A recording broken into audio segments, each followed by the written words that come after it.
Now, ladies and gentlemen, welcome to the backstory. If you're new here, kindly hit the subscribe button and the notification bell down below so that you can be notified when we post a new video. Now, ladies and gentlemen, there is an African saying that goes that when a hyena wants to eat its children, it first accuses them of smelling like goats. And that proverb is being actualized in the Kenyan political scene, where the executive has been accusing the judiciary of corruption. And in all this, the executive wanted to achieve a scenario whereby they'll make the judiciary toe the line. And in response to this, the head of the judiciary, who is Madam Martha Koome, today said that, or asked the president for a sit down. And the president himself has also come out openly to accept that offer for a sit down with the CJ. Tuwe na bima ya afya na tuhakikisha kwamba Kenya inaenda mbele. Tumekubaliana jameni? Tuko pamoja? Na ndio mimi nakubaliana. Chief Justice, Madam Chief Justice amesema jana anataka mazungumzo. Na nimekubali mambo ya kuzungumza. Nilisema mwenyewe tarehe 2 tunahitaji mjadala kwa mambo ya ufisadi Kenya. Lazima tupigane na ufisadi kwa vyovyote. Na hatuwezi kukubali ufisadi ihujumu maendeleo ya taifa letu la Kenya. Kenya hii imekwama siku nyingi kwa sababu ya uzembe ya uongozi, kwa sababu ya wakora na matapeli ambao hawataki tubadilishe Kenya, na kwa sababu ya ufisadi. Na ndio nilisema mapema mwaka huu, hii ndio mwaka tutamalizana na ufisadi. This is the year we are going to sort out corruption in Kenya. It doesn't matter. Na mimi nataka nimwambie Madam Chief Justice, mimi niko tayari. Mkutano kati ya executive, judiciary, legislature, our leadership, the leadership of the executive, mimi nikiongoza, the leadership of the judiciary, ikiongozwa na Chief Justice, the leadership of the legislature, ikiongozwa na speakers wetu. I am ready for the conversation on how we are going to deal with vested interest, with incompetence, and with especially corruption, whether it is in judiciary, legislature, or in the executive, because it is delaying, it is derailing, and it is sabotaging the progress and the potential of Kenya. And therefore, I welcome the conversation between the executive, and I am going to lead from the front in that conversation so that we can deal with a monster that is destroying our country, so that we can deal with those, the corrupt, who go to courts once they have been investigated. Once they know they are going to be charged, they run to court, obtain orders that they cannot be charged for crimes they have committed. So that we can deal with those who benefit from the status quo, the vested interest, who have taken our health hostage, who do not want us to change the system, to make it transparent, to make it possible for every Kenyan to access health. They want to hold the system hostage by going to bribe judicial officers, hire expensive lawyers, and sabotage our universal health coverage. We are going to have that conversation. We are going to have a conversation about the people who want the status quo in our housing program. The people who want citizens to continue paying rent in their estates. That's why they are sabotaging this housing program, because it is going to create more home owners and more Kenyans. Even mama mboga na bodaboda watakuwa na nafasi ya kuwa na nyumba katika Kenya hii. So, good people, that conversation I announced on 2nd of this year, I am happy that the judiciary is willing for us to have that conversation. I am confident that the legislature is willing, and we are going to have that conversation. I am going to lead from the front. Tumekubaliana jameni? Si tukue na mjadala tumalizana na ufisadi, na matapeli, na wakora, na wezi. Ama mnataka tufanye namna gani? Si ndio? Tumalizane na wao. Si tulitangaza. Maneno ni mangapi? Story finish. So mimi sitaki kusema kuzidi hapo. Mimi nimefurahi sana. But now the question is, what are the modalities of this meeting? What is going to be the agenda? And if they're going to meet, then what is the stake? What is at stake here? There are cases that are currently in a court of law that their rulings are supposed to be made on 25th. What happens to all this? Is there some pressure that is going to be put on the judges to make rulings? Or what happens to any other litigation that will be done against the government? Now, is the president or the executive has not produced any iota of evidence against those judicial officers. Because up to now, if the executive had any form of evidence against any judicial officer, by now that evidence would have been presented to the Judicial Service Commission. Remember, I talked about this, that the only institution that is allowed to take any evidence or to take any complaint against judicial officers is the Judicial Service Commission. And after looking at all those evidences, they can either reject the accusations or institute a legal process of removal of any judicial officer which has been found to be culpable. So Martha Koome, in accepting to meet the president, is kind of giving in to the pressure. Because if you look at it, the executive has failed to produce evidence. The only accusation that they came up with just the other day, and it was the deputy president who came up with this, was when he accused Judge Esther Maina of corruption.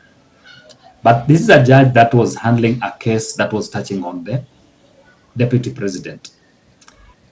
He's not given any iota of evidence to show Kenyans that the judge was corrupt. The only thing that is talked about is that the judge ruled against him, which is something which is okay. It happens like daily in Kenya. How many cases are ruled on against individuals? So many people are dissatisfied when rulings go against them. There are people who celebrate, there are people who get dissatisfied, but that does that mean that the judge is corrupt?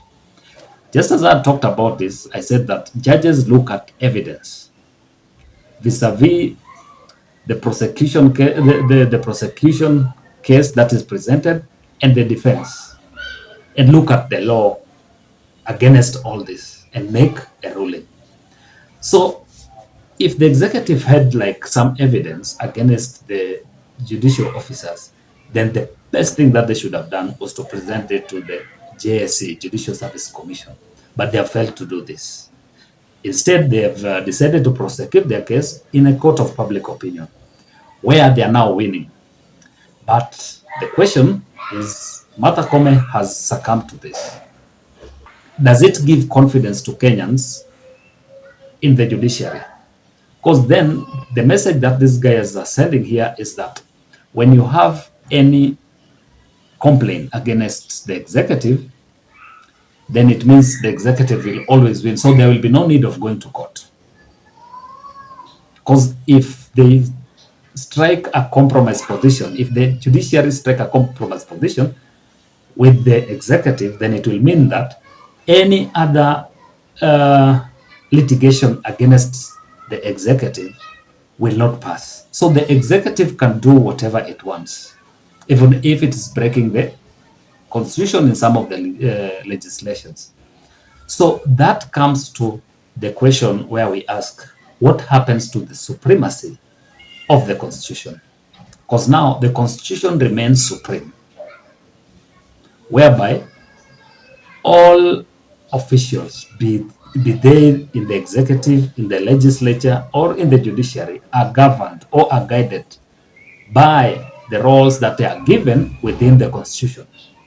So if someone wants to go outside of this, and then the judiciary has accepted to come up with a compromise position, what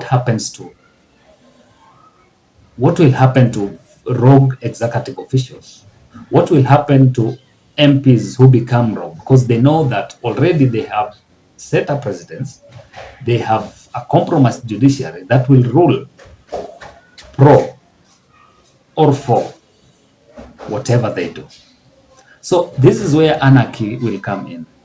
We will have very rogue executive officials, rogue police officers, rogue members of parliament, rogue civil servants who will do whatever they want without looking at the implications, because already they know very well that they have a judiciary that is compromised.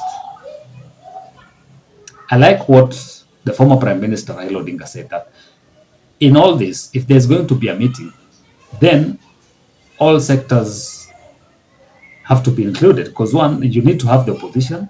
It has to be an open air kind of meeting whereby everyone is included in this discussion, so that you open it up and then Kenyans would get to know the modalities of this meeting. Sasa huyu jaji mkuu Madam KOOME anasema anataka kufanya mazungumzo na Ruto.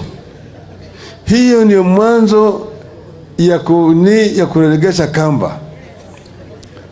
Hakuna haja ya mahakama kufanya mazungumzo na Ruto. Mahakama imesema kwamba kama wewe ukubaliana na uamuzi wa mahakama, wewe fanya kata rufaa. Tayari there is an active case in court, which the court has made a law, court has made a ruling, and the executive has appealed, and the matter is before the court. Is supposed to be decided on the 25th of this month. The Chief Justice is talking about having a dialogue with the executive, which has got an active case in the court. That is how to compromise justice. Let the judges do their thing independently. We want to tell the Chief Justice not to compromise the position of the court. She already took a position. There's no need for dialogue. If I have a case in a court, I don't need to go and negotiate with the judges. There's no need for negotiations. Either I am right or I'm wrong. Either it is black or it is white. That's what it is. But if you want to compromise the judiciary and negotiate with the executive over this kind of a dispute, then we are saying you are yourself going to compromise the country. Kenyans must stand firm so that we protect these institutions that were created in this constitution. We have the executive, the judiciary, the legislature, and the independent commissions, as has been said, and let them remain independent and interdependent. This is a point I wanted to make today with regards to the judiciary. Now, ladies and gentlemen, that is Raila Odinga talking against that meeting between the executive and the judiciary. And I think he's right in all ways. Just as I've talked about it, the modalities need to be put to Kenyans so that we get to know what is going on. But Martha Koome is coming out as a weak president of the judiciary. If you compare Martha Koome with Maraga and the other CJs that came before her, she's coming out as someone who can succumb to pressure and someone who has no steel in guiding the judiciary. It's not bad for the judiciary to meet the executive, but when it comes to matters touching on judicial officers, and there is a procedure when there are complaints, I think the best thing that she should have done was to stick to the law, what the law says. Because, you know, as the president or as the head of the judiciary, you need to also protect your officers. If you don't protect them, then your officers will compromise because they know that at the end of the day, they are exposed. Anyone can do anything. Anyone can come up with accusations against them. And at the end of the day, they will go home. So who doesn't want, or who wants to go home under such economic circumstances? So to me, I think Martha Koome has let down the judiciary, has let down judicial officers. If she will have let down judicial officers and her juniors if she will succumb to the pressure. I hope they will not go back to the dark days when calls came from State House or the House on the Hill to tell judges on how to make rulings on certain matters. If we go back there, then it will be quite unfortunate for this country. Now, ladies and gentlemen, that is it from me today. Until next time, bye-bye.